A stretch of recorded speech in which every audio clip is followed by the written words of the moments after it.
Welcome. Happy Tuesday, and welcome to this week's edition of Pete and Joe, presented by OBR.com and the OBR streaming network. My name is Joe Mazzulo, and my man right here is Mr. Pete Smith. Pete, week 3 of training camp. How you doing, brother? Better than certain people that are on the Browns right now. I'll just say that. Yeah, I believe that for sure. I would love to know who you're talking about there, but let's start with the craziness over the weekend. Now, you were there. You were boots on the ground. You were on the front lines in Berea watching training camp on Saturday. So Todd Monken does his presser, and he says, today's Shador's day with the ones, and then we go out there and we get Deshaun all day long with the ones, and we're splitting second team reps between Shador and Dylan. Now, since then, it seems like everything's back to normal, but what was your take on what happened Saturday? Was it as dramatic there as it seemed to be on the airwaves afterwards? No, but that's partly because I wasn't watching the quarterbacks that day. Like, literally, I just watched the left side of the offensive line, so I was aware of it. I honestly didn't care, but yeah. In part because I figured there'd be a rational explanation Monday. So we didn't really get a rational explanation. We got sort of a weird non-explanation, which is now sort of everything has gone super smoothly for Todd Monken to this point. And now we're sort of hitting that patch where now it's getting real, and people are suddenly not so satisfied with the Todd Monken experience because now they feel like he's not being 100% upfront with the situation and where this thing's ultimately going to go. And the bottom line for me is, like, neither one of the quarterback position is not going well. There's just no way to get around it. So rather than me continuously just worry about that, I'm trying to look at the other stuff that I think is going to be, one, less covered, and two, ultimately more important in the long term. Yeah, I can definitely agree with that. Well, since that was your focus, let's go to that left side of the offensive line and what you saw on Saturday, because there was quite an event that took place on Saturday that may or may not have been the catalyst for an ascension for the number 9 overall pick up the depth chart. What'd you think about Spencer Fano versus Jared Verse? So, to be clear, like, I literally followed that group the entire day. So before that ever got there, they went, when the offense and the defense split up and did 7-on-7 and went in pass rush. First, they did half line pass rush. And I went down there, and Jared Verse was in an argument with Zion Johnson at one point, was in an argument with DeJuan Jones at one point. Like, Jared Verse never shuts up, and he's starting to give me vibes of Alvin Mack from the program. Like, saying weird unhinged stuff to guys that are like, they did some stuff on the sled today, and it's just out of nowhere, he's giving Mason Graham crap, saying, like, I remember what you promised me in this I remember what you promised me, and I have no idea what this is in reference to, but it's just the type of thing, if you watch that movie, just completely out of nowhere, nothing. And this was right by, if you know where the way the thing is set up, that sled where they do that sled race thing is literally right by the that elevated bleacher on that side of the field. So everybody can hear him loud as day, because Jared Verse, there's one thing he cannot do, it's modulate his voice. So, like, Quincy Williams never shuts up, but, like, Quincy Williams can control the volume, and there's some variance. Jared Verse cannot. It is always super loud. So we go through a half line, they get into it, and and at one point there's a scuffle between Jared Verse and Zion Johnson. At some point, Jared Verse gets picked up, and for whatever reason, he just screams to the point where this is on the other side of the field. Anyone in those bleachers could hear him scream as loud as at the top of his lungs. Ain't none of y'all ever going to stop me. So that's where that goes. Then they go and do like a small team. They come back and do individual pass rush, and it keeps going from there. And then they finally get into that team period where this all goes down. And one, Spencer Fano like I said, I watched him do everything. He gave up one pressure in pass rush individual against Isaiah McGuire. He put his hands out too early. Isaiah McGuire swatted him down, got past him, and then they lost the first rep of the half line because Verse and Graham ran a stunt and they just got, which is what started this whole thing. But beyond that, like Verse was getting stonewalled the entire day. And I think it got to a point where he got fed up. And whether I cannot prove this, but it felt like Jared Verse decided to see what are you made of, ripped off his helmet to see what he would do.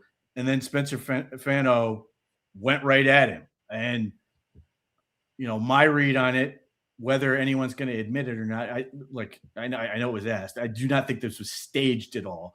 But I do think there's a part of Jared Verse that sits there and is sort of looking at this like, does this guy is he willing to stand up to me? And the answer to that is 100% yes. And from that standpoint, I think, or I'm hoping, that Jared Verse, that Fano sort of earned Verse's respect, because that certainly was important. And then they went right back to it. It never blew up again, but like Fano went right back to just beating the crap out of Verse every play. Like it's not like he was hanging on for dear life and, the ball was coming out and therefore it was a win. No, he was beating him to the spot. He was taking control of the rep.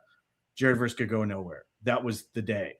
And not surprisingly at all to me, as I wrote at the time for Sunday, I said it was over. We get to Monday, Todd Monken comes out, said it's over.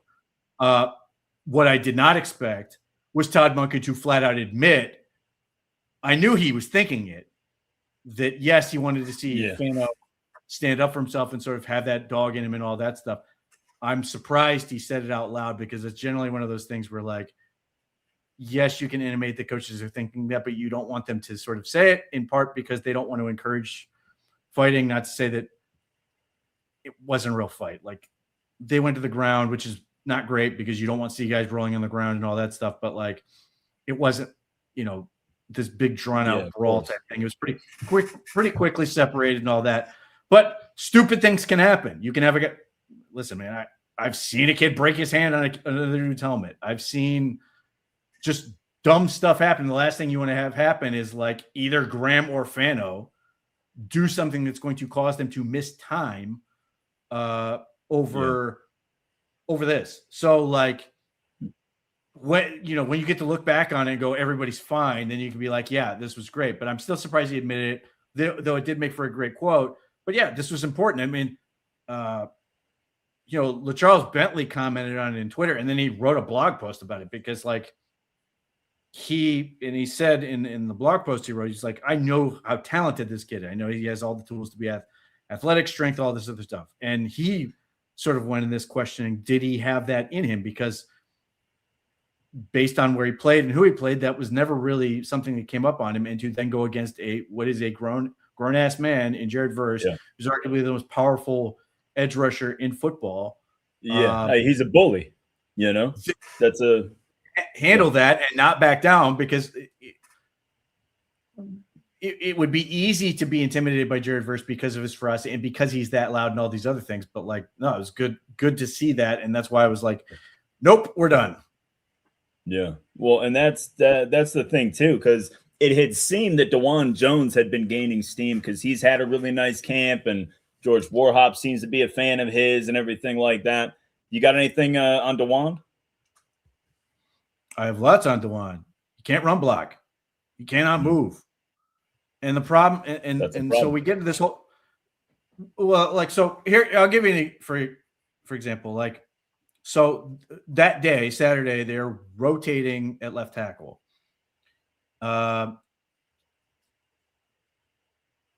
He, like, in the course of 3 straight run plays, there may have been a pass or 2 mixed in. Spencer Fano reached Mason Graham like a pro, like got in there, reached, had his butt all the way around position, like Mason Graham was done. Mm-hmm. On the next play, he goes the second run, he goes second level effortlessly, and then the third play, it's like a bucket pull the outside. of those three things, DeJuan can do maybe one of them. And he's inconsistent on the one, which would be the second level. Like he's never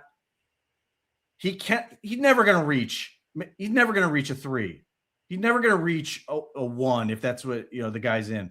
Like he can't do those. He's certainly not going to be a guy you're going to like have him bucket pull. If anything, you're going to ask DeJuan Jones to be the guy who sort of closes down to let somebody else bucket pull out to go out and get a blocker. And then the second level is inconsistent. And in that scenario, I think there's only a few plays where the play is going to sort of line itself up where he doesn't really have to hit a moving target. So, you can get away with that at left tackle if you are a right-handed team with the Browns clear line, because you could still run things like power because you have Zion Johnson. He's pulling to the right. You can do that. Like there are things you can do. You can still run trap. You can still run a whole lot of other things. The problem you get is like the immediate reaction to this is Spencer Friend's left tackle. Well, shouldn't we use DeJuan Jones on the right side?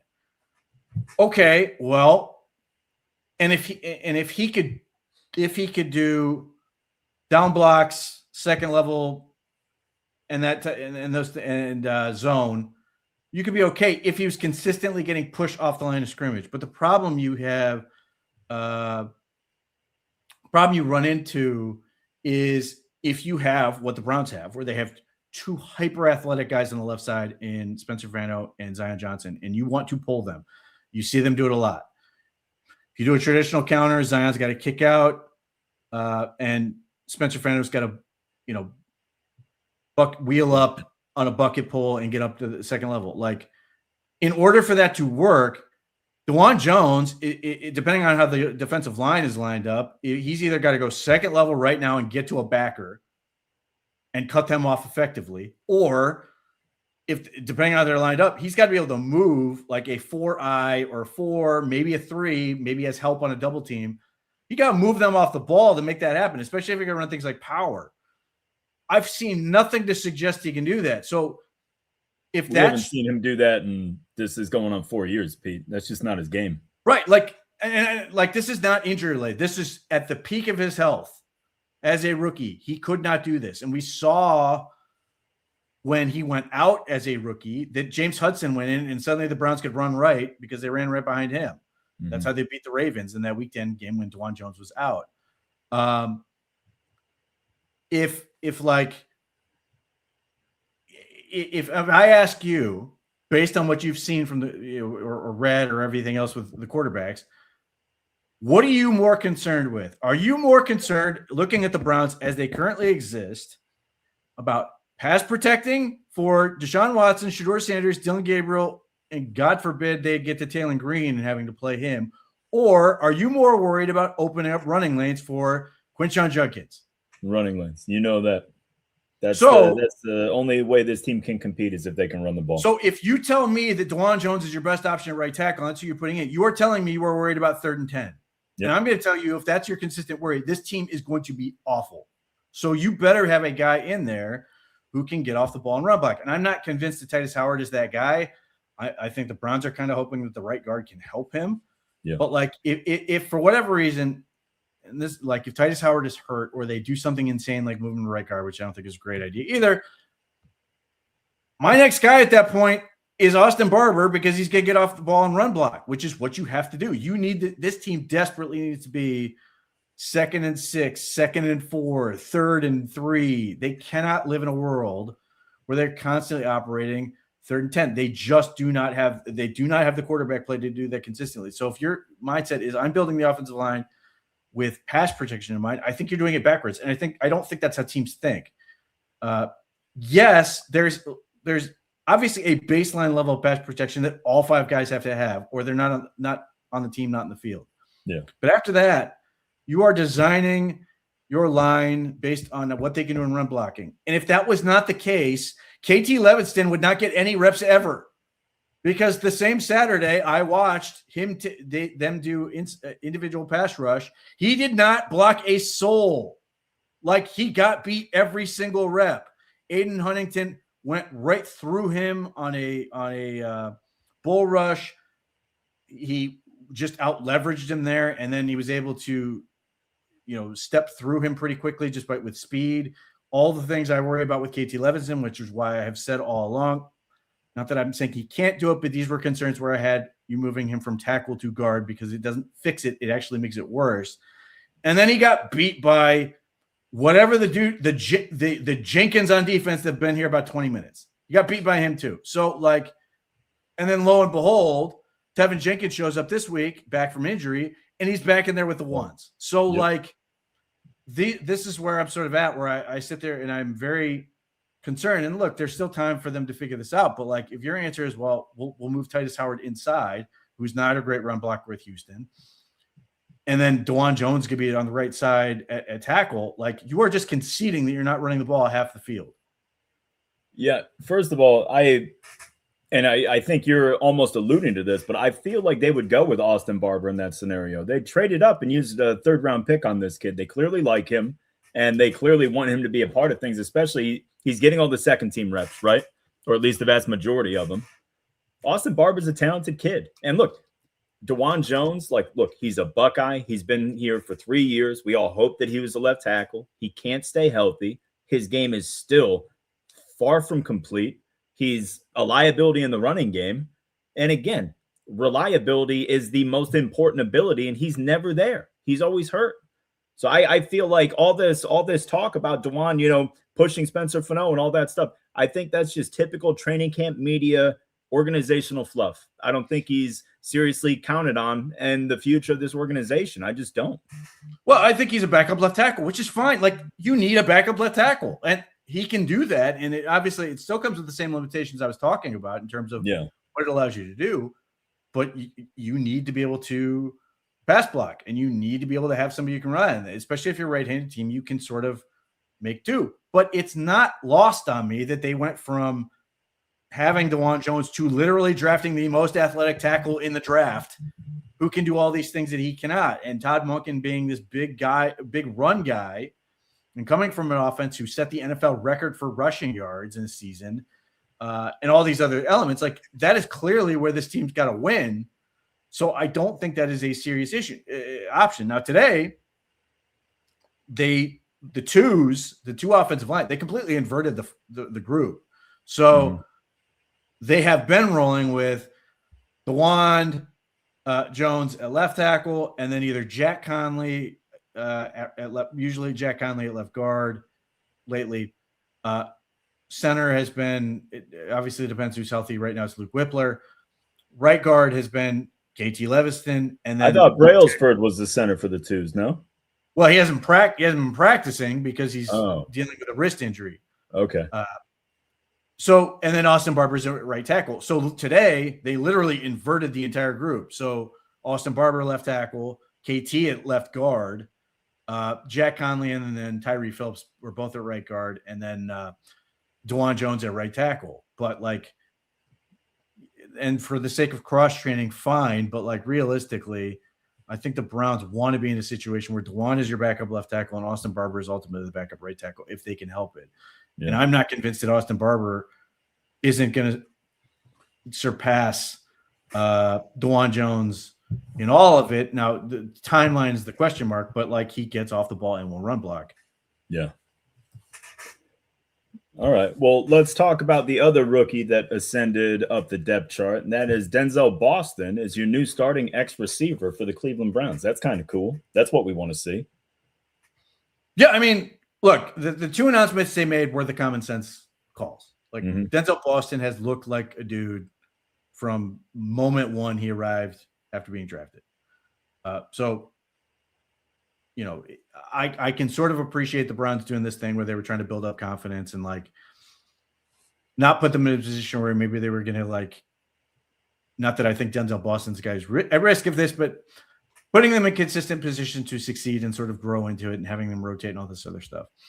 I probably would have preferred them to take the same approach with Boston as they did with Fano, where you're sort of rotating days, but they did what they did. Either way, it was due. They finished up their installs, and maybe that was the other reason because they're rookies. They wanted to sort of slow play it with the installs. Yeah. But that's over. So we've gotten to a point where let's stop pretending he's not one of the best receivers on the team. Let's get him going. And We'll see how long it takes for Casey Concepcion to get there. Obviously, there's a little bit of a tricky element to that because right now, in a 2-receiver set, Jerry Jeudy is ahead of him as the second receiver. I'm sure they would ultimately like him to get to that spot. However, the complicating factor with that might be the return game, in that, if he's the second receiver and a returner, that can be a lot of workload. Yeah. And obviously, but my assumption at this point is the moment they go to the three receivers, he's the third receiver. So I think that's the way that's going to work out. But nevertheless, that's sort of where that's at. But Boston has been everything they hoped it would be. Obviously not the same type of player as Amari Cooper, but has the capacity and the potential to replace what they lost in Amari Cooper. Is he going to be a 1,200-yard receiver? I certainly hope so, but he's clearly dependent on a lot of other factors too. That's not necessarily on him. But he is certainly he gets open so easily. And now it certainly helped today. The Browns were down to, they lost one more corner. You were going out there, but still, he makes the most of his opportunities. He's constantly a guy that the quarterbacks look to, that they make a priority within the offense, and he's paying it off handsomely. Yeah, agreed. And that's got to be the most pleasant surprise. I think we all expected, Spencer and KC to, hit the ground running, but Denzel being as good as he's been has been awesome, especially with a 6'4" frame and the feet that kid has, man. I'm really excited to see this fleshed out over the whole course of the season. I can't wait to see how they use him. Well, let's talk about the Browns. They just released the depth chart, right? We've got Chicago coming up Saturday at 1:00, and they just released the depth chart. And I figured we kind of go position by position about this because there's a few questions that I have for you. And since we're on receivers, we'll start with wide receivers. So would you say it's probably safe to say that your top 5 receivers for the Browns right now? I'm going to go top 6, but I think 5 is what they're ultimately going to settle on. You got, Jeudy, Boston, KC are your first 3, right? Then you've got Isaiah Bond as your 4. I've got Tylan Wallace as the 5, and then Cedric Tillman rounds it up with the 6. Is that how you would see it as well? Perhaps. That's probably fair. I think the big question is, I think Corley's the one nipping at his heels, and it's just a question of, do they like Corley enough to, I still think, we'll see what happens, but if there's a market for Tillman, and I suspect there will be, that he can be a dude that's traded, but obviously that depends on, do they feel good enough about Corley, be able to do that? And then the other piece of that is Tillman's had been running with the 3s a lot by virtue of the fact that Jerry Jeudy was running X with the 1s, and then Denzel Boston was running with the 2s. So I wouldn't be today. You saw a lot, or I saw a lot more Tillman production, and I think that's a function of Boston now moving up to X, Jerry moving more to. He obviously they can do multiple things, but Jerry largely playing the Z. And that has allowed Tillman to get more reps and more opportunities to make plays. And he had a pretty strong day from that standpoint. But if they feel good enough about the X position overall, that might change their thinking. Now, we'll see if Corley does enough. Well, Phil Hill brings up a good point, too, if I can get this to show, is the lack of special teams going to be the biggest hurdle for Tillman in making this team? Who said he can't or won't play special teams? Well, he said if he can't / won't play special teams. He's not afraid to get in there and do stuff if they need him to. But certainly, if that was a consideration, Malachi Corley, I don't expect him to do much returning in the current outfit. Certainly, he can do that, but well, they've got him listed as the first team kick returner. Yeah, well, that's fine, but ultimately, I think we know where that's going to go. Maybe he'll be back there, but I think they really like the prospect of putting KC and Dylan Sampson back there, seemingly.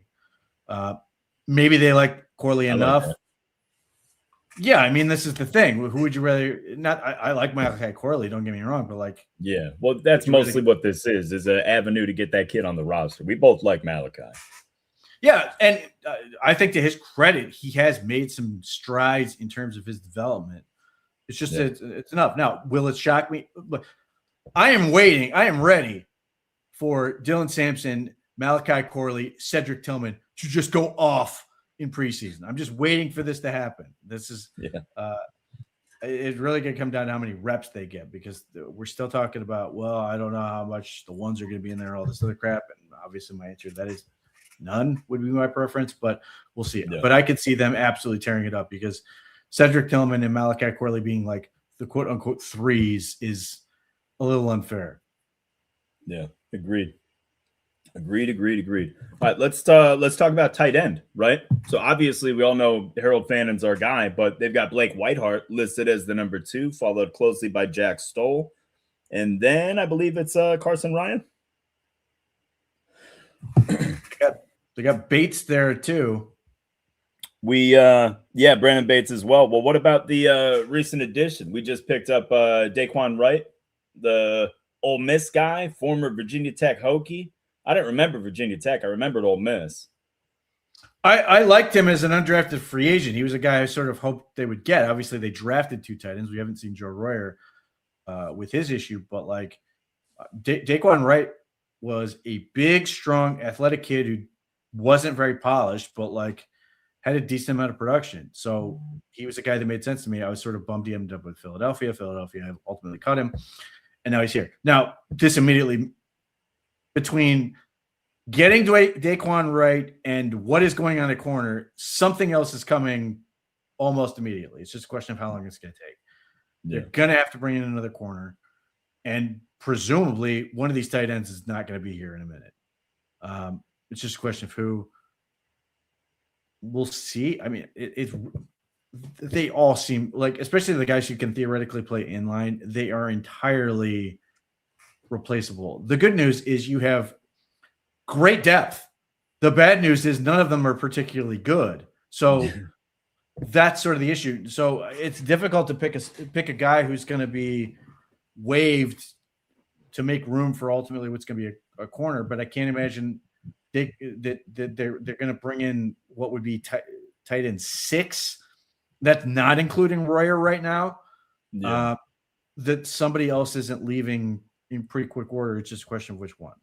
What is the current official status of Joe Royer right now? Is he a member of the roster right now? He signed his contract, but is he on some sort of exemption list? Is he on anything like that, or is he currently counting as a roster spot? He is on the roster.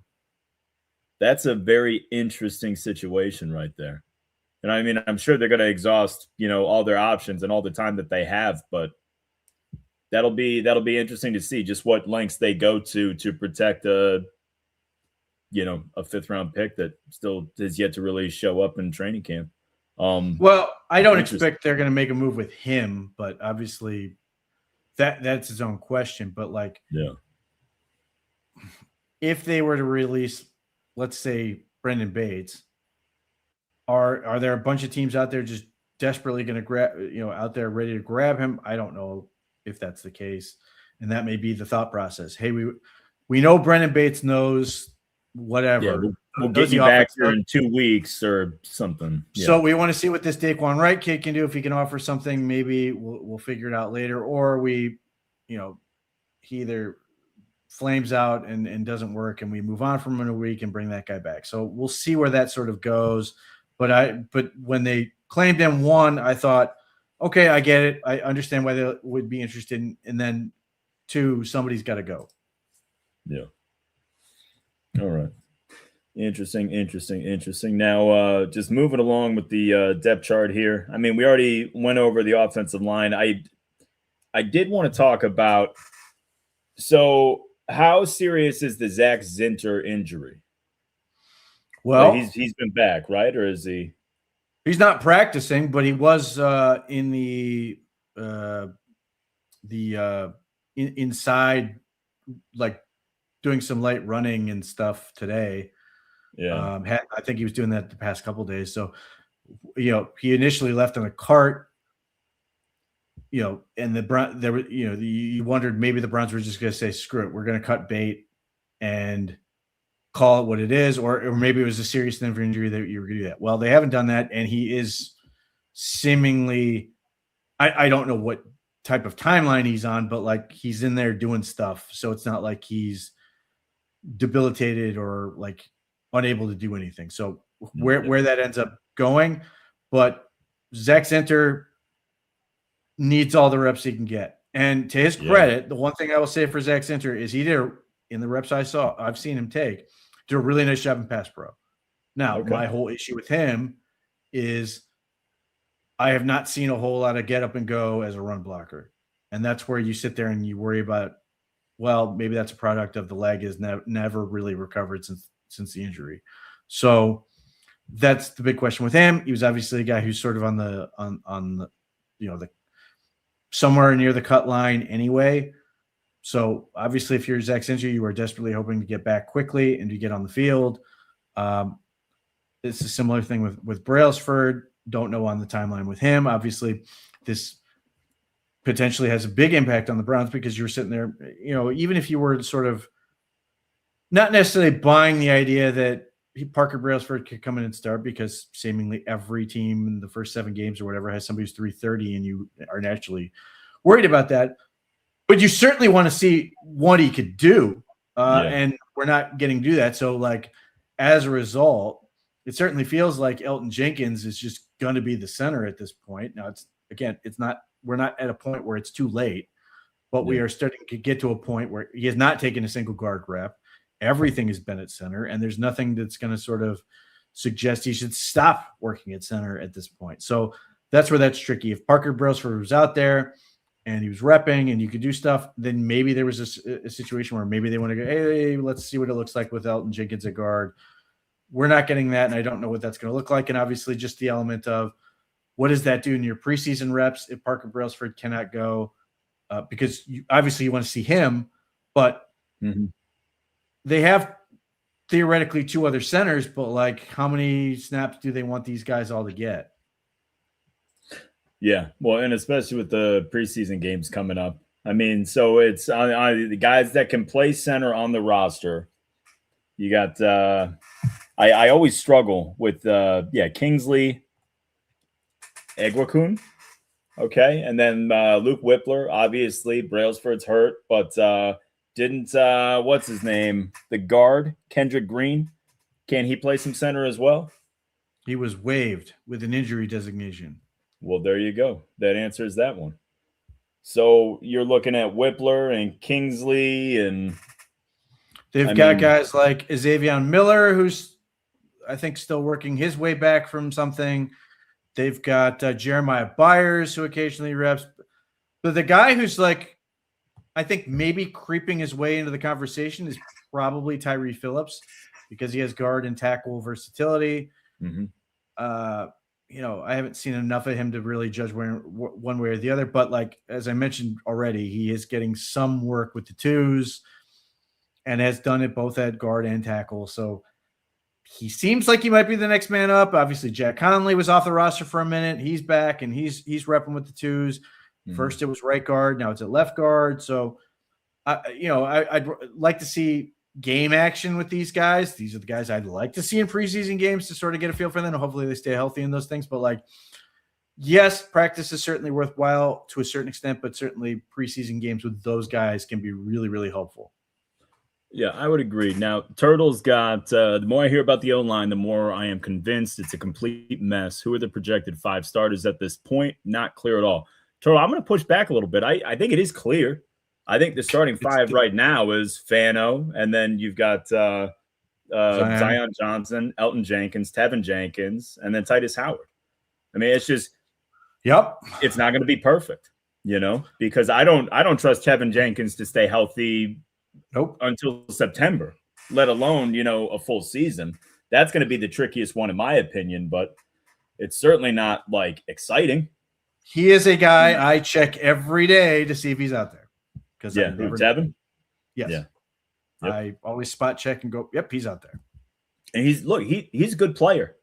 He's a really nice player, but your body can that's the thing. Like that's the problem is he is good enough to frustrate you. Yeah. that he gets dinged up. It sucks. Like I'm not blaming him, although I would point out there was a point where it did seem like George Warhop was kind of sending a message, but in a press conference. But whatever.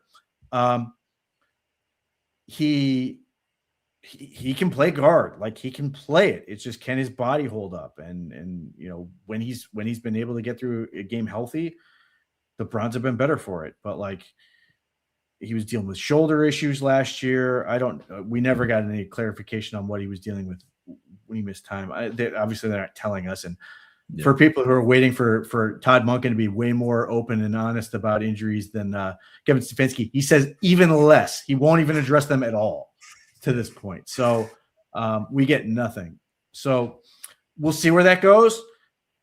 But Tevin Jenkins is certainly helpful in terms of being able to do run and pass protection. And, if they can get some good health with him, that would certainly be helpful. Again, I still have concerns with KT Levison. I'm certainly not giving up on him. I just want to see it keep going because they clearly like what he can offer in the run game. It's not consistent. He needs to get better, but they like what he can do because he's wildly strong at the point of attack. And when he hits, it's great. But the pass protection is nervous. It makes me very nervous, and just down-to-down consistency's got to get better. But either way, I think given Tevin Jenkins' history, he's got to be ready to go. So they've got to get him as much work and try to help improve him as possible. And the other part I would point out is I think the offensive line has improved dramatically in a short amount of time from the start of camp. And obviously, today was the fifth day of padded practices. I don't think day one was pretty, but practice 4, Fano wins the job. Like, it took 4 padded practices for Fano to just take the job and clearly dominate that position. I think the unit as a whole has gotten better. I would say, and obviously we're missing some guys like Mike Hall Jr. and Malik Collins hasn't done anything to this point, but Mason Graham is out there. But I thought Saturday was far and away the best day of pass protection I'd seen all camp. Not coincidentally, Deshaun Watson had a pretty good day throwing the ball. Not great, but I think that was a huge part of it. And I think getting more from that unit is helping this thing look better, seeing more success in the run game. Today was not great in terms of pass protection. There was a lot of pressure today, but you're going to have some back and forth. But either way, I do think it's getting better. That still doesn't necessarily change my timeline of the first 4 to 5 games. I just think it's a long process, but I am encouraged by how quickly it's improved. Well, I feel like you have to be. I mean, and realistically, the whole setup through these first 3 weeks of camp, it favors the defense, especially the defensive front. All they have to do is attack. The offensive side is the one doing all the thinking. It's implementing the new system. It's got 5 new starters on the O-line working together. You've got 2 quarterbacks. I mean, basically 4 quarterbacks that are effectively dragging things down, or at least making it look worse. I mean, if you're getting efficient production from the quarterback spot, the line is going to look better because you're not going to have so many plays end in incompletions or interceptions, or where the pass rush, affects the quarterback, stuff like that. I don't know, man. I look at the fact that we needed 5 new starters across the board. And you and I can have a conversation right now. And our biggest concern is right guard, where we have an injury-plagued veteran and a young prospect who might have some potential. That's not half bad for your biggest issue on the line. That's really not. They filled 5 holes. That's next to impossible.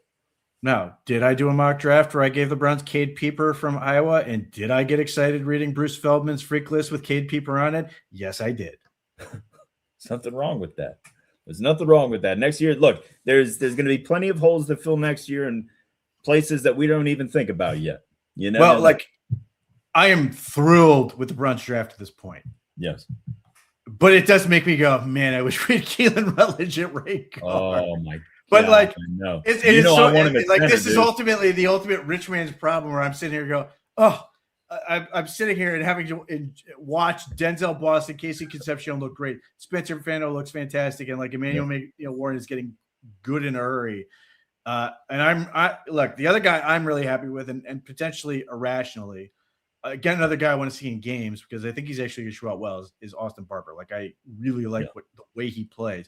But, like, yes, there's a part of me that's like, man, I wish we had Keelan Rutledge. Now I wish we had all these guys and Keelan Rutledge, but nevertheless. So look, man, I went into this season thinking right guard is something you're going to have to find. Nothing has shaken me on that so far. But if that's the only thing I have to worry about, they're in a good spot. Other than just continuing to draft and develop depth. Yeah, agreed. All right, well, before we jump on the defensive side of the ball, I wanted to talk to you about the quarterback position real quick because I kind of changed the way that I'm at least looking at the situation, right? Because you and I are pretty steadfast, and I'm in anybody but Deshaun territory. I want to see Shedeur. I'd rather see Dylan over Deshaun. I'd rather see Taylor Green over Deshaun. But that's how I feel about Deshaun. The Browns don't look at Deshaun Watson the same way that I do. Okay? And I think the Browns ultimately look at this offensive line that has 5 new starters on there. They look at the skill group that is littered with first and second year players. And they say, this is not the offense that we want to drop Shedeur Sanders into as he's learning this offense and taking off from week 1. It's not. It ultimately might be, but I think they really want Deshaun to prove that he can handle everything so that they can try to develop the offense a little bit more so than just worrying about developing the quarterback. And again, this is not what I want. I want Shedeur to start from day 1 only because of how I feel about Deshaun, though. Realistically, we know that Shedeur needs reps and he needs time, right?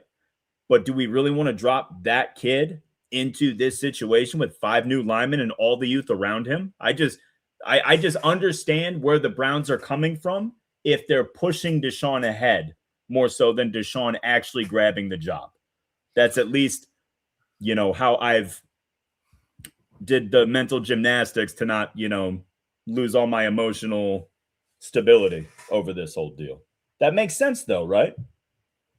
Well, kind of, except based on this week, Deshaun Watson is not winning the job, but Shedeur Sanders is sure as hell losing it. He's been awful. And today was the worst day of practice he's had all camp. What was awful? The operations, the play, everything? A lot was not good, but let's go to 7-on-7. 7-on-7, Deshaun Watson goes through his stuff. Shedeur Sanders steps in. They even take a little break. And then they get set up. They leave the huddle. It's wrong. Shedeur Sanders is pulled out of 7-on-7. Deshaun Watson goes back in. That is not good.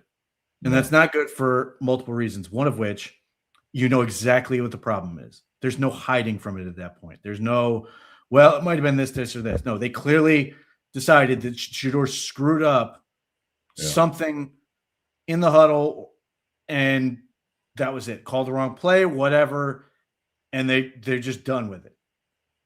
And like when you see that happen, everybody knows exactly what happened. When you get pulled, don't get any more reps in that period. Deshaun took all of what would have been Shedeur's reps, and then Dylan went in. On the day, most of the operational issues were all with Shedeur Sanders in the huddle. Now, that does not mean that they were him, but they were happening when he was in. Where it was with Watson and Dylan, it was a much smoother process. That is very troubling. So that's the one part. Like, we are now on a second NFL head coach that is telling you the same thing. And you go back to what he did in college, he was never asked to do it. And I think you can sit there and go, well, he wasn't asked to do it. He's never had experience. I'm starting to think there's a reason why. Yeah. He was not asked to do it because he wasn't able to do it. And now we're seeing it play out. Now, there's time. He can get better. But I don't think the Browns are necessarily ready to, like, I don't think Todd Monken is going to come out and say that Deshaun Watson is the starter tomorrow. Yeah. But based on what I've seen the last 2 days, I would say Shedeur better start figuring out in a hurry whatever he's got to do to make this thing interesting. And then that was the one part, the operational part. And then just there were times where there was a situation where he had, like, the defense had like 9 up. And it seemed like this is guessing from my standpoint, but just the way it sort of played out. Just seemed like he didn't know what he was looking at, snapped the ball, and ended up throwing it away. Deshaun, put in a similar situation, was able to diagnose and effectively hit the out route on one-on-one coverage with all these other guys in the box and doing it well. So there is clearly that part, I can intimate, but like our guess that he's not seeing the picture right and he's not understanding or getting to the right thing he needs to get to. Yeah, I mean, but is that surprising though? Because he was light years behind what he should have been, right? Last year was supposed to be a redshirt year. It has been widely documented how little attention he got last year and all this other nonsense. I think the kid needs time and he needs work, and it was never going to be like, look, Deshaun is a 10-year veteran, okay? Everything that has happened in the offseason with the OTAs, the mini camps, all these competition periods with them, everything that has happened to this point heavily favors a 10-year veteran. And I'm not saying that like Shedeur should be, it's okay that, Deshaun's ahead, this, that, or the other. Obviously, we would love to see Shedeur grab the job, but like there's been no opportunity for that to happen. Like there's been no live bullet periods, anything like that. I feel like Shedeur is going to be behind because he's 9 years behind. That's just to your point.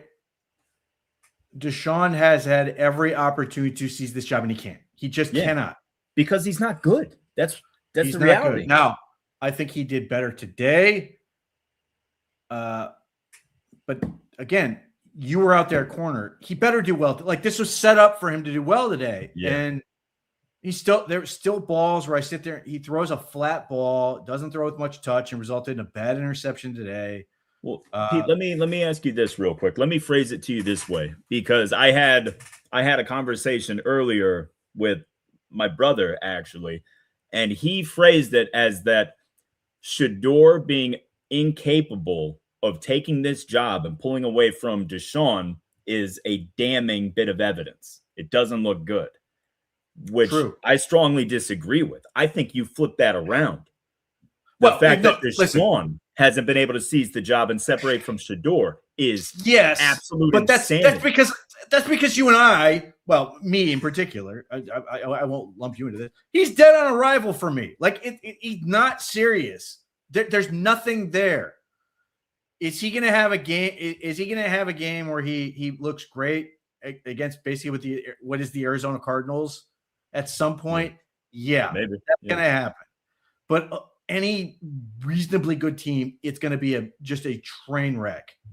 And I just don't think it's going to go well. And the combination of him sucking the life out of the fan base and the team and everything else, because it feels like there's no future with him and he sucks. Yeah. I am right. So for me, that part of it is irrelevant because again, I'm looking at it from the standpoint, he's not a thing. Yeah. He is merely to me a thing to be overcome. He is the hurdle. I would say, and again, as I say this, I'm not burying Shedeur Sanders. There's time for him to figure this out, but it concerns me that we had the 6 weeks off, that we're now into our third week of camp. And I don't feel like he's making the progress that I thought he would. Again, I talk about quarterback development. It tends to be a lot of stagnation and then leaps. I thought he'd be closer to making a leap, but it would be ridiculous for me to say to even the most ardent Shedeur supporter not to be concerned when that happens. Now we'll see what happens tomorrow. Does the same thing happen where he makes a mistake like that and they just yank him out? That would be bad. At some point you're wasting reps, and nothing is going to get a coach fired up more than wasting reps. So he's got to figure it out. But this now begs the question to me, and I don't say this as trying to say he didn't do the work or anything, but it does make me question, what was he doing with the time off? Was he only worried about mechanics and all this other stuff? Because clearly this was the thing, and this dates back to last year.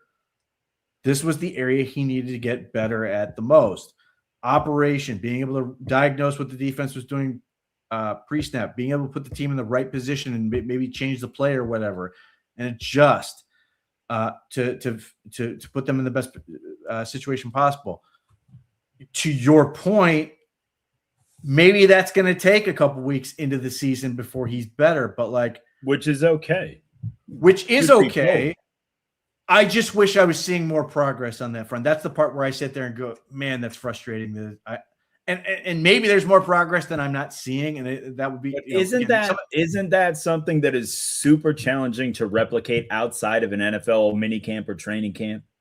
Like when Shador has those 6 weeks off, I mean, is he just going to get a team of high school kids together and just set everything up like that? I mean, don't get me wrong. I get what you're saying. I feel like there's some stuff that you can't microwave the quarterback. You have to do a slow burn. You have to, you know what I'm saying? I think they've come up with enough things, technology-wise and otherwise, that can make it work. In other words, obviously, people will go, well, VR, and I don't know whether he's using it or not, but you see the amount of colleges where basically they're putting the whole thing up on a wall. Yeah. And from that standpoint, have your guys in front, Shador sort of looking at the wall and being able to pick what is going on, seeing what he's doing. They can play. It's not like it has to be a still image either. They can play it. Mm-hmm. And he can sort of do it from that standpoint. So again, this is a situation where I don't know what he was doing. So I can't sit there and go, well, you were doing the wrong things. Maybe he's been doing this and it's still not clicking. Maybe he wasn't, and this is a problem that he should have been doing. All I'm saying is that where he is right now is a little bit concerning to me. And again, to your point, if it goes to week 2, week 3, week 4, and then he ultimately figures it out, ultimately no one will care if he goes out there and figures it out and does it well. But we are getting to a point where you start to wonder, is it going to get better? And that's not a place you want to be. And hopefully hopefully that's an overreaction. But when you see it, when you see the coach take the guy out like that, who's not a good second year as a pro, has had all this time, got all this praise for being around the program and all this other stuff and doing all these things, and that doesn't strike me as a knee-jerk reaction either. That's enough is enough. This is getting ridiculous type of a move for a coach to make. That's basically to me it sounds like a coach who's we've been over this and you're still getting it wrong. And hopefully if that's what it was, which I suspect it was, hopefully the message is sent, and if that's going to get it to a point that it allows that it's going to force the change, that it's going to force Shador to make that adjustment and hopefully gets better. I'm hoping to take this as a positive. But this is my point. I don't think he's had a great week. Now, maybe he took the Kyler Murray news very poorly, very upset that JJ McCarthy's the backup, and he was down on that. I don't know, but he's what I would say is he's got to rally. He's got to come in. They only got one more practice this week, tomorrow, before they get to the preseason game. And I don't care who starts the preseason game, honestly, but I'm saying it's time to get going. As for Carson Beck, I'm not going to overreact at all to what I saw in the Hall of Fame game. Looked good, though. He looked good. Okay, fine. You know who's better? Haynes King. My big takeaway from that was his arm looked like it is another year removed from surgery, and it looked pretty damn nice. I'm saying good for the kid, man. He did. He looked good. He looked in control. He's played a ton of high-level football. I mean, I was impressed with it. But going back to They should absolutely start him. No, in fact, don't do that because it'll probably go 0-17. Yeah. And then Jacoby's our guy. But no, my takeaway from the preseason game: Haynes King for life. Yeah, it's a tough kid. No, hold on. Are you surprised or not? Are you surprised? I think we both felt like Kyler Murray was, the likely winner of that job. But number one, it happened quick. Okay. Number two, quicker than they thought it was going to. Quick. The Vikings were trying to play it longer than this. I don't think JJ's on the opening day roster, dude. They re-signed Carson Wentz this offseason. They like Mac Brosmer. I think he's gonzo, dude. For them to make this decision that quickly. Well, did you see the wording that got a whole lot of attention from Adam Schefter? What happened? So Adam Schefter sent out a tweet, and somewhere in there said he was listed all these things, and then like as like the last line, he's forced to be a backup. That sounds like agent speak to me. Yeah. It sounds like an agent who's trying to get his guy out of there. Now the Vikings are trying to play this as, oh, he's the backup and all this. I think they're trying to hope that they get a better offer than maybe they're getting right now, or trying to build up his value or whatever. And before anyone asks, no.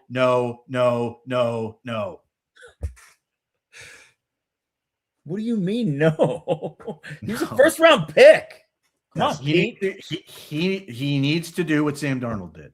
He needs to go to a functional, not Carolina, go to a functional organization and sit. He needs to do it. He needs to go to a psychiatrist that's going to get him out of calling himself 9. Please. And start from there. But like, that's number 1 on the list, Pete. The last thing about anything else. The last thing JJ McCarthy needs, and the last thing the Browns need, is to make this a thing and go, hey, we're gonna see if this guy can do it. Yeah. Man. Okay. All right. How about Quinnen Williams? It's a big contract for that kid. 3 years. What is 105.9 million? Just call it 106, man. Either way. How about Nick Bosa, tendonitis in the ACL? He's having issues there. That's an absolute shame. That kid is so freaking talented. Yeah, but he's a Bosa. This is what they do. Well, it's fair. Now, my proposition, and I don't wish any harm on Cedric Tillman at all, but if the 49ers want to exercise the demons, perhaps they should trade the Browns a first-round pick for Cedric Tillman and sacrifice him to appease the substation. I don't think that's a bad idea. I don't think anything's going to appease that substation. That thing's out for death, dude. That thing's out for blood. 49ers are in bad shape. Like, there was one practice where they had 20 guys out of 90.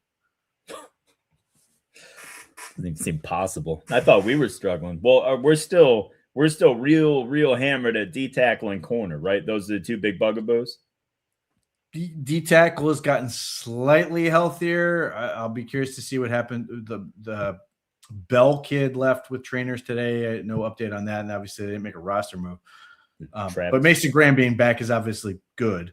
Yeah. And when I hear Quinnen Williams' contract, I wait until that's going to be Mason Graham. He's so good. Yeah, we're gonna have a pretty stupidly good. We're gonna have a pretty expensive D line soon enough. So that Quinnen Williams is a phenomenal player. I still don't love that trade, but whatever.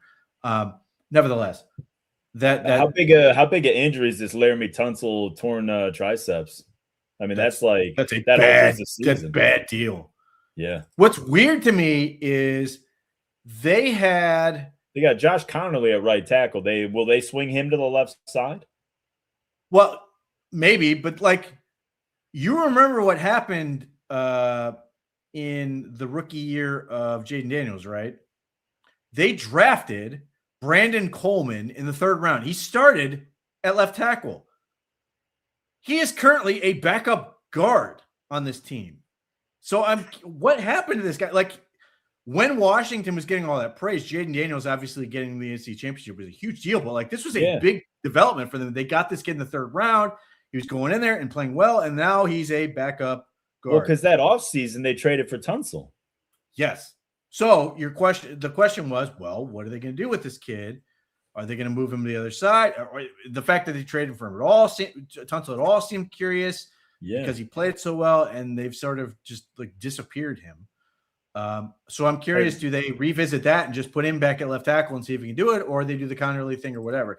Either way, that is a nightmare scenario to have Laramie Tunsil on the shelf that long. And obviously, Washington is trying desperately to live a lie in sort of like, they've got this weird situation where they go to the NFC Championship and then they like in a year where they didn't think they were going to be good.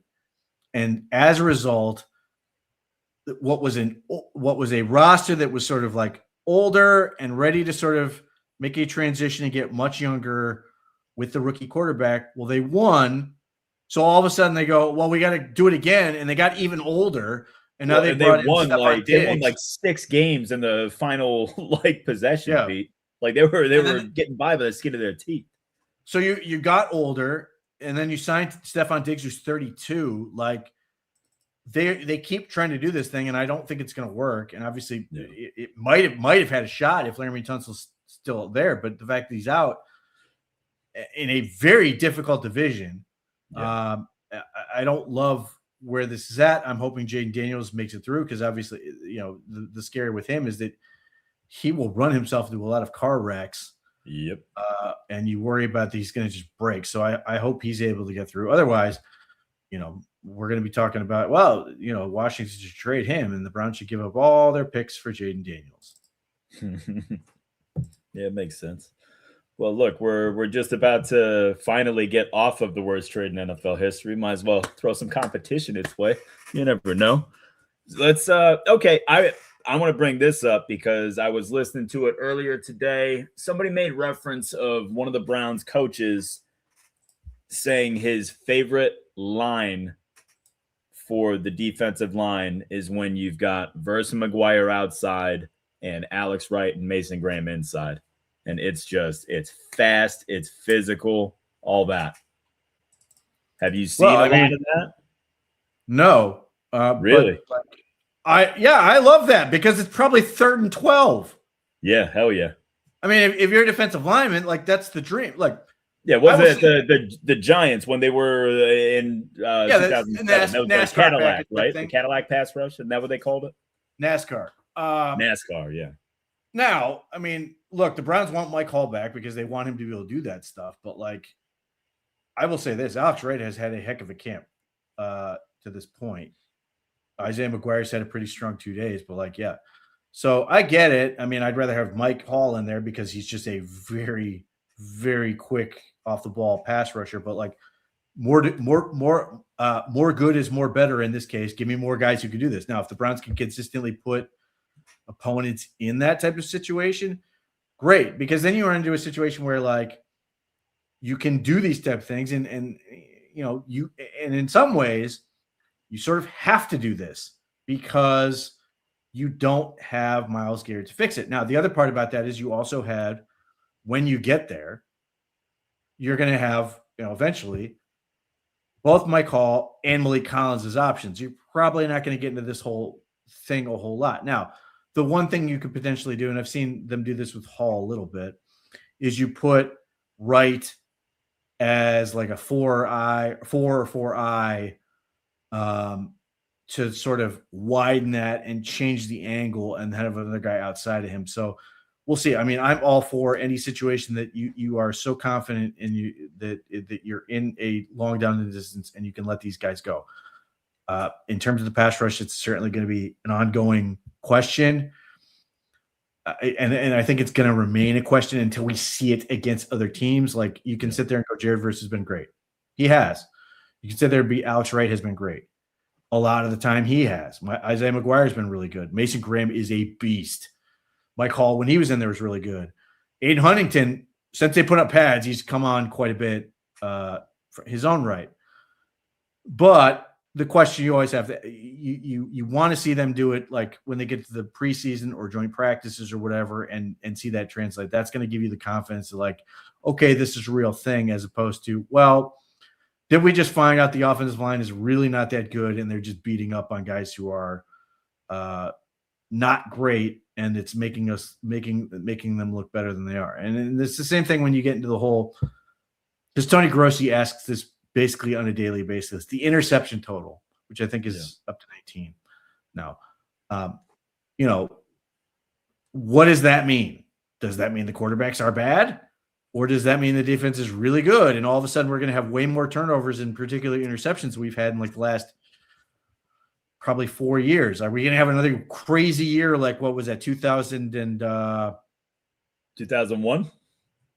Was You're that, is talking that Anthony Henry with 10 interceptions? Yeah, 33 picks as a team. Like, Yep. This is one of those things where we're going to see what it looks like when they actually get out there. We have a whole bunch more picks and it's going to look great, or we're going to find out maybe the quarterbacks just weren't very good. And it could be both. But yeah, I mean, I don't get too caught up in that yet. This is where I'm sort of waiting to see get more information. All right. Well, the usual progression is we go to linebackers, but let's talk about this. This is the number one backup to Ronnie Hickman right now, Pete. I mean, you've been on Edmonds since we've been doing the show, you've talked very highly of him. Is he finally getting the recognition for putting together a strong camp? And do you think difficult to say? It's difficult to say because he's not the next man up. The next man up is Emmanuel McNeil Warren. It's just a question of how long. I'm just in terms of the depth chart. He's backing up Ronnie Hickman. They've got McNeil Warren backing up Grant Delpit. Yeah. No, I mean, like, this is sort of the natural flow for Chris Edmonds. He came to this team as an undrafted rookie who was pretty raw out of Arizona State. He's more of a body and an athletic skill set than a fully polished safety. And now they've changed coordinators, but now he's in third year, all with Ephraim Banda coaching him. And it seems like it's coming on for him. Yeah. It seems like the light is going on. Now, what does that really mean? I don't know. Like, I feel really confident in the Browns' safety depth, but so it would not shock me if him and Donovan McMillan get out there and suddenly make a bunch of plays in preseason, because both guys have made a lot of plays. Edmonds has gotten more notoriety because they've been picks. Yeah. But yeah, I mean, it does feel like Chris Edmonds is getting a lot better. The thing that Donovan McMillan has gotten nasty at is delayed blitzes. He's had multiple sacks, or sacks based on how we're doing this, that were or plays in the backfield because he was able to time up or wait and sort of patiently prowl before the snap and then get in the backfield. Those guys are really interesting. I don't know what we're doing with Daniel Thomas. I figured he was strictly a special teams guy when we brought him in. Yeah, well, I tend to think that the five guys I've said all along are pretty safe. And then the real question at this point is not if, but when, with Emmanuel McNeil Warren, to the point where it would not shock me if we start having coverage, and we've got to see it in games and all this other stuff. And there's some issues he has, but how long it takes before we're going, is Emmanuel McNeil Warren the second best safety on this team?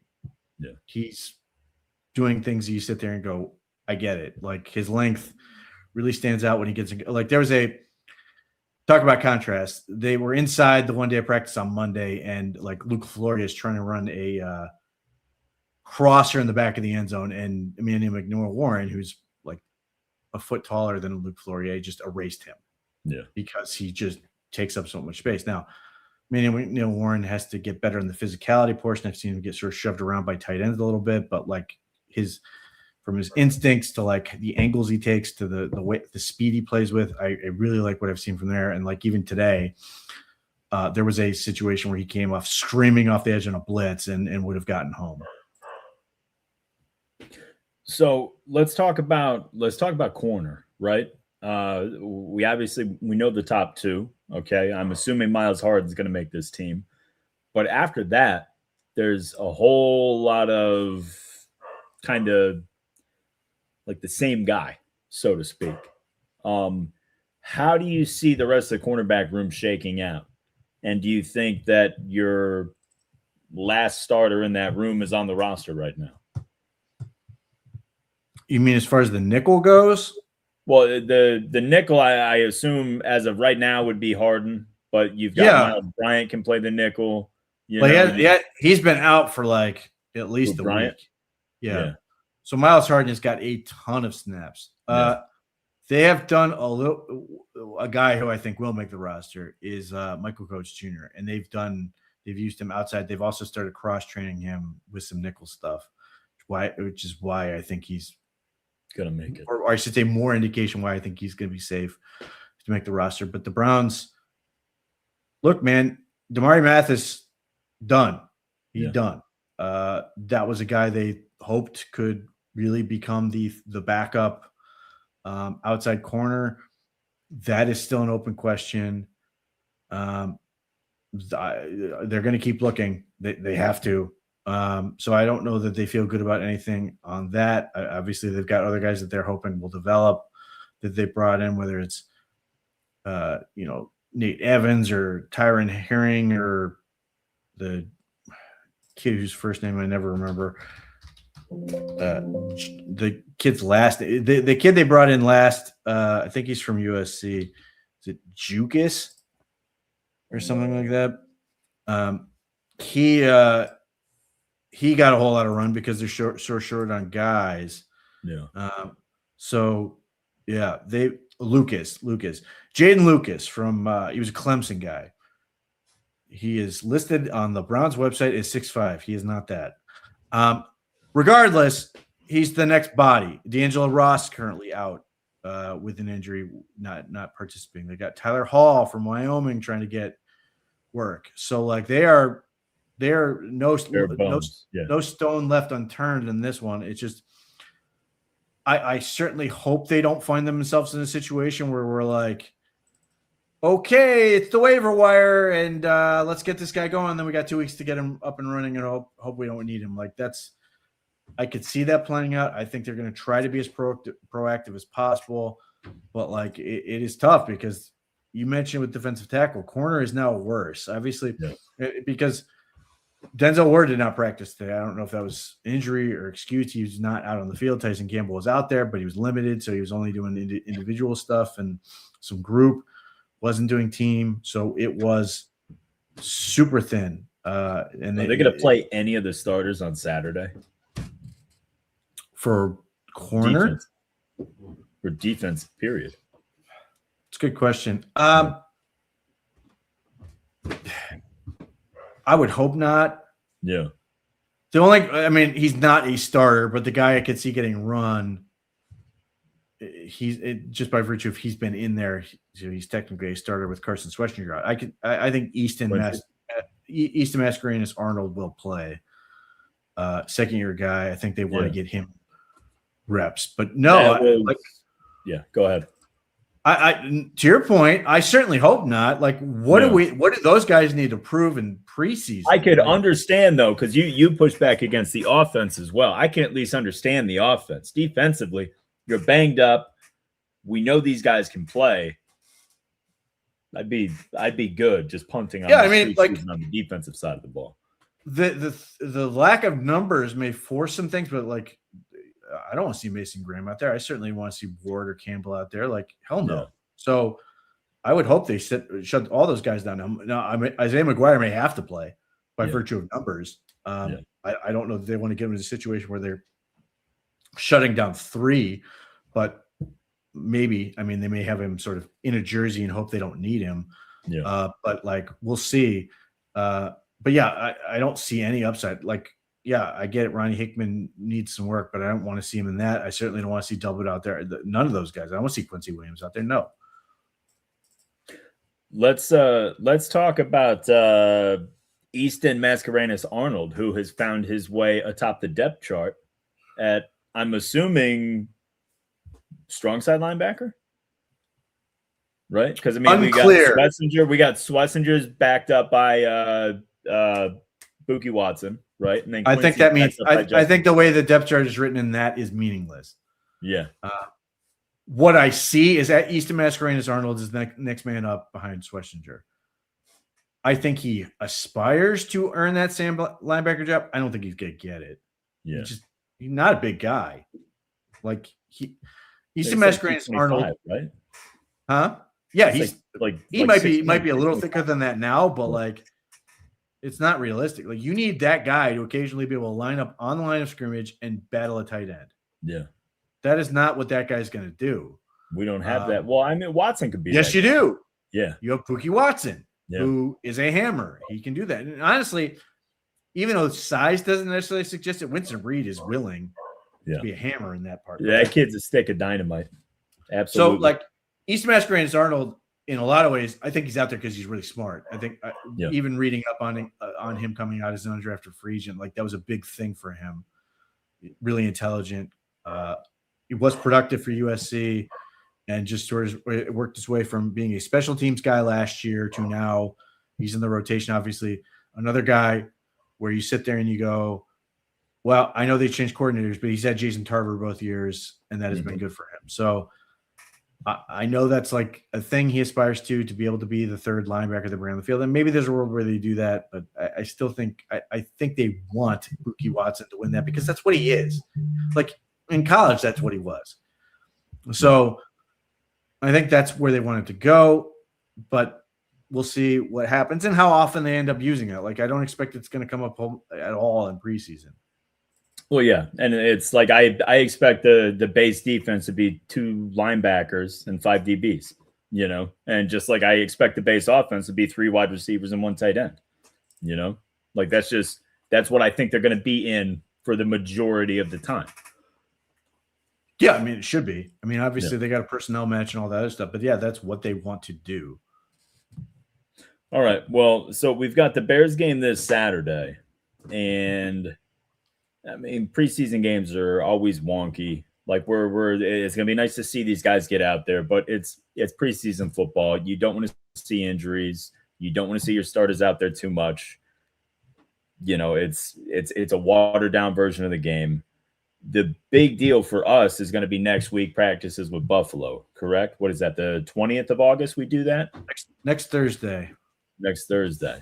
Now, what are some of the matchups that you are really looking forward to with this? I mean, there's some good ones. I mean, obviously, Deion Dawkins and Jared Verse is going to be a hell of a lot of fun to see, right? Yeah, I mean, the Bills in general have a strong offensive line, and they've kept a lot of their guys. So they're going to be big, they're going to be physical, and the Browns have to prove that they can hang with that. You know, they re-signed Connor McGovern for a big contract. He's 6'5", 318 at center. They extend Siren Torrance to a big fat contract. He's 6'5", 330. You've got James Cook led the league in rushing last year. Yes. Josh Allen is one of the best players in football, man. This is going to be a great test for the defense. Spencer Brown is a big boy. So yeah, they've got heft up front. Got dudes. Can the Browns match up? Beyond that, it's Denzel Boston versus all the teams who spurned him. I want to see him destroy the Bills. And I desperately want him to punish it because the Bills needed Denzel Boston so badly, and they just said, no, we're good. So I hope he absolutely murders them from that standpoint. But look, I mean, you've got Maxwell Hairston and Christian Benford will be a different look at corner than what they've seen. Obviously, Maxwell Hairston is a very good athlete, but like they're just different dudes.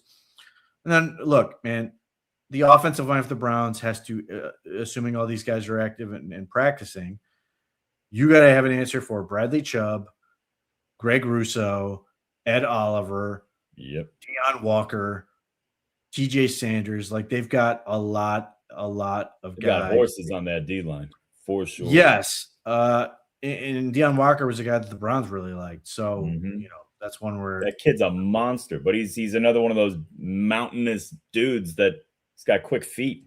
He's an 6'7", 330 some, and that's probably being kind in terms of the weight. But yeah, I mean, like, what does that look like? And is Parker Brailsford able to practice and sort of like show what he can do against guys like that? Is obviously an open question. But yeah, the Bills defense is, to me, is still very weirdly put together in terms of how their second and third levels go together at linebacker and safety. So there is a world where I could see Quinshon Judkins, if he can get through, will have a big day running the football. Now, obviously, I don't think they're tackling to the ground. Based on everything I've heard, they're not, which is what I prefer. So that stuff matters. And look, the bottom line is I want to see what this defense does. Look, they can't hit him, but I want to see what this defense does against Josh Allen. Yeah. Oh, hell yeah. You want to? That's the thing. The Bills. I mean, as of right now, you can say the Bills are the best offense in the AFC. They've got the at the leading rusher in the AFC. They got a good offensive line. They have arguably the best quarterback and slash playmaker. Bills are big. Yes, I mean, it's funny because all these people will suggest that like Josh Allen is doing it by himself, and he is, but not in the way you think he is. Yeah. He's doing it by himself by virtue of the fact that he doesn't have really great receivers. But the running game is fantastic. So you've got to somehow come up with a plan to effectively corral James Cook and then not have Josh Allen destroy you. Now, maybe you feel confident against a combination of Keon Coleman, DJ Moore, Khalil Shakir. Though Khalil Shakir is particularly interesting to me. How are the Browns going to match up against the slot? Are they going to simply put Miles Harden out there? Or are they going to do something else to try to get that situation ready? Because that would be the natural vulnerability that you sit there and go, I don't love this. And this will be a really good matchup for the Browns if they want to utilize three safeties when the Bills have guys like Dalton Kincaid, Dawson Knox, Jackson Hawes able to line up a tight end. So, like, there's a lot that's sort of like works with what the Browns need to work on, improve, and do all these other things. And it could be, the possibility exists that this could be a very humbling experience for them. So we'll see how they match up. Is the bite going to match the bark? Because you're hearing plenty from this defense in terms of attitude and all these other things. How's it going to work when they get to go against a team like that? Yeah. Well, at least for me, and I certainly don't want to speak for anybody else, but I would assume that this is kind of the general feeling amongst everybody. I'm expecting our offense to struggle no matter who they face for the foreseeable future. I think it's going to be, at least a few weeks into the season before we start getting some consistency or some traction from that side of the ball. The defense, though, is the one that could disappoint me, so to speak. I don't want the defense to get boat raced. You know what I'm saying? Like I would love to see them go toe to toe and just give Buffalo the business and have Buffalo have a sloppy couple days and all that. That would be the one thing that could be really discouraging if Buffalo just goes up and down the field. And granted, it's practice, it's not a game, it's not whatever, but still, that's going to be disappointing. Agreed. Look, man, I think the quarterback issue is going to suck, but I do think these individual matchups can be really good for the Browns. I think even if we're not seeing passes completed, I think Denzel Boston is going to do well. I think Casey Concepcion is going to do well. I think Harold Fan is going to do well. Quinshon Judkins could do. I could see Dylan Sampson being a pain in the butt for those guys. So I'm hoping that we see success from that standpoint. Again, like obviously my goal would come out of this be like, the Browns have all these pieces in place, but for the quarterback. At least I can live with that because then at least we can address it. I don't want to come out of this going, man, they got a lot of work to do and they're way behind. And especially that would be the feeling if the Bills offense just dismantles the defense. That the Browns defense has been really problematic for the Browns offense on most days and then got destroyed by the Bills. What does that say about basically the whole thing? So whole thing. Yeah. So look, man, this is what you want. Joint practices matter. They are a good test. They obviously don't count against your record. More than anything, I hope the Browns get healthy enough to really compete. But yeah, I mean, this is a great opportunity for them to get a very honest look in the mirror. Agreed completely. And, it's going to be interesting just how everything shakes out on Saturday. It's going to be interesting how they handle the quarterbacks going into everything on next Thursday. But, I mean, to be honest with you, Pete, the further we go with this and, hearing the issues that Shador's having now, I mean, I don't know. It's just it almost seems like an inevitability that number 4 is going to be throwing passes to start the season, provided he's healthy.